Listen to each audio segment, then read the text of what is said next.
Vamos analisar o empate do Vasco em 1-1 com o Bahia, empate com gosto de vitória ou derrota.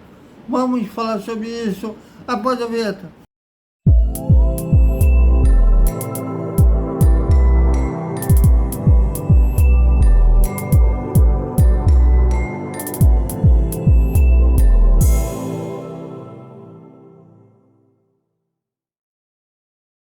Salve, salve galera do Vascão, boa noite para todo mundo.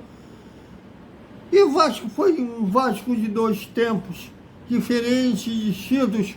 O Vasco veio com uma escalação que a gente já conhecia.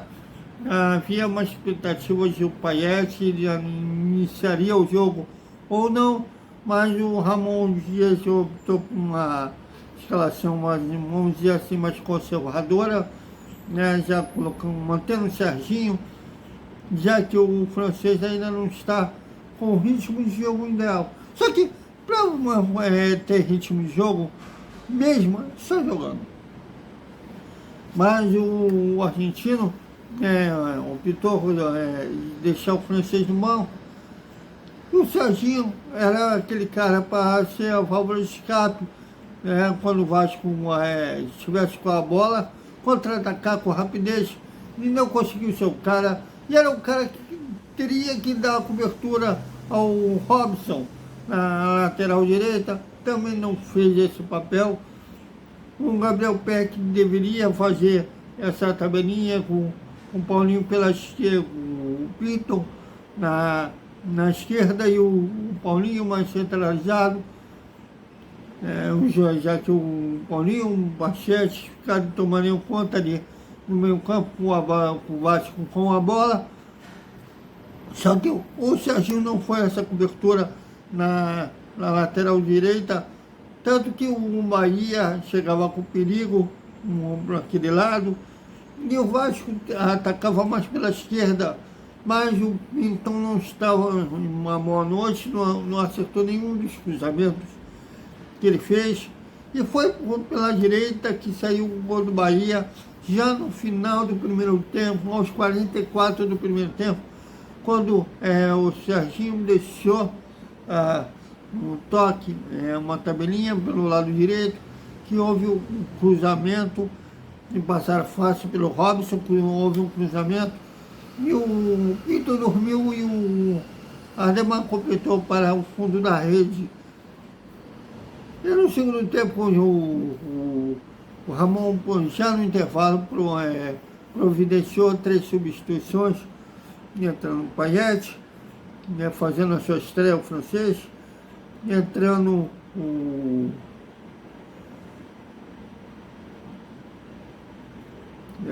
agora o Sebastião Ferreira, e depois entrou o Pumítalo no lugar do Robson, e também o Jair entrou no lugar do Mendel depois.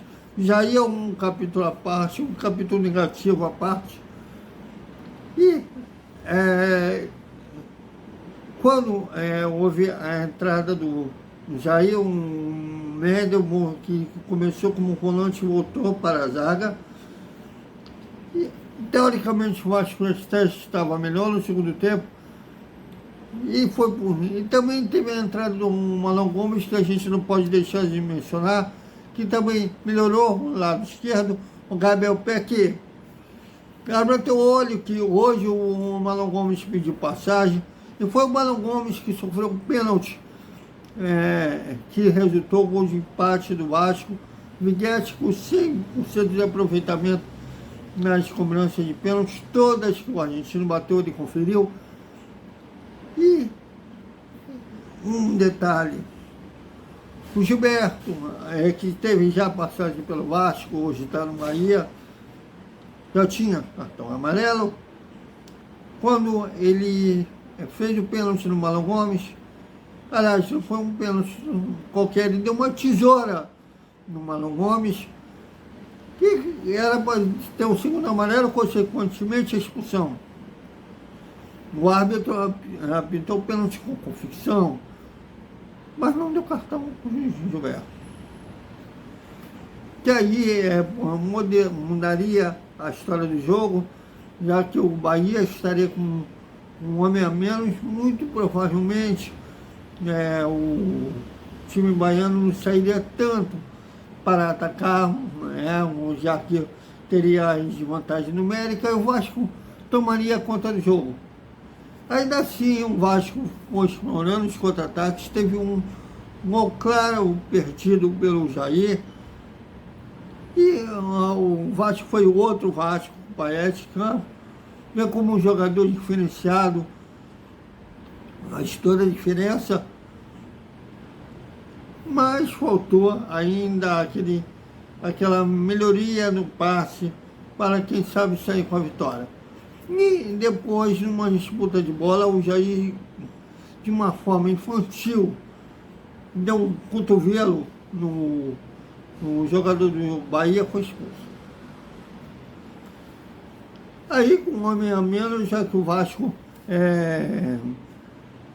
perdeu forças para continuar tentar ser cirúrgico quando tinha posse de bola, e acabou empatando o jogo. Bom, vamos lá. Pelo campeonato em si, foi um empate com sabor de derrota, já que o Vasco foi a 17 pontos, e novamente, se vencer o Curitiba na próxima rodada, não sai da zona. Já poderia, inclusive, se tivesse vencido o Bahia, ficado a 1 ponto de sair, mas empatou. Por outro lado, devido às circunstâncias dos jogos, ter tido um jogador a menos,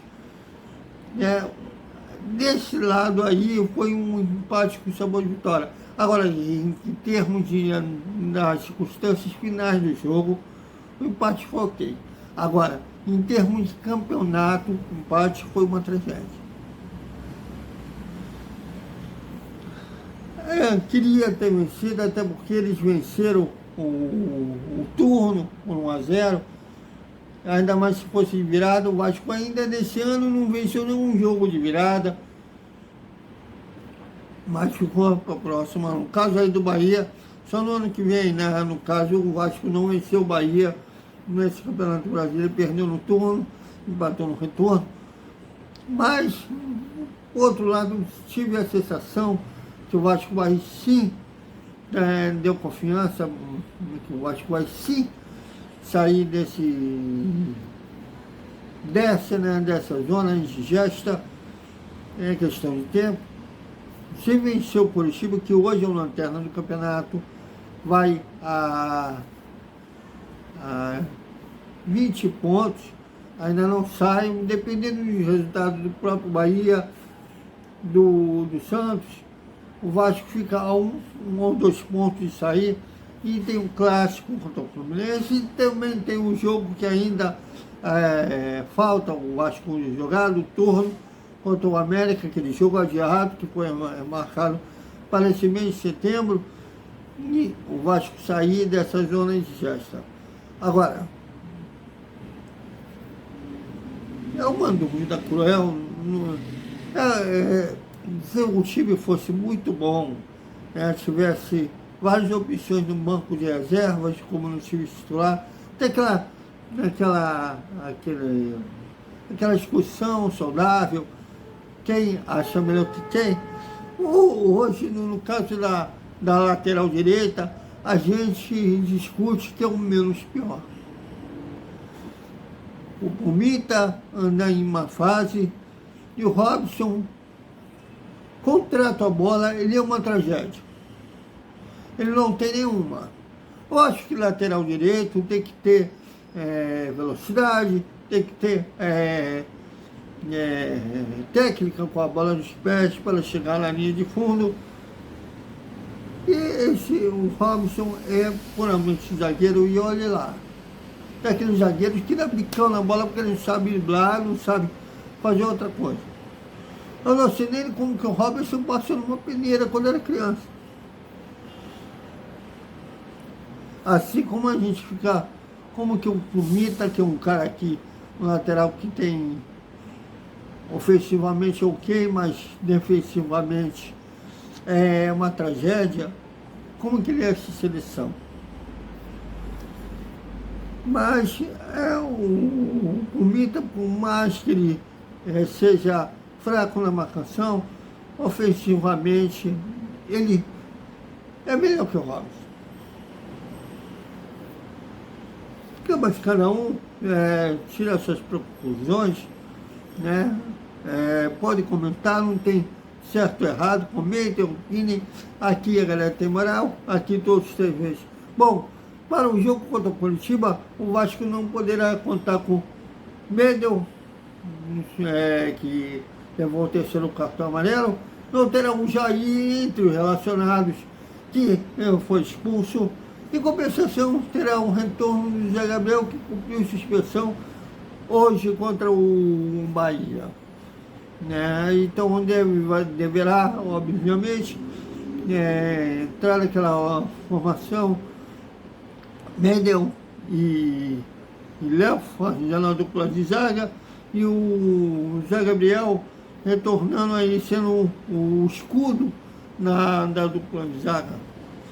Então é isso, galera. Agora fica na expectativa também se o Payet vai fazer seu primeiro jogo contra o titular, como titular diante ao Curitiba. Lembrando que no turno o Vasco empatou lá no contra o Pereira em 1-1. Agora teremos um jogo direto contra um adversário direto, contra o rebaixamento, em São Januário, muito provavelmente com essa justiça estilista, portas fechadas. Então é isso. Até mais com mais Vasco. Amanhã teremos o nosso Boa Noite, com o melhor da segunda-feira do Gigante da Colina. Até mais.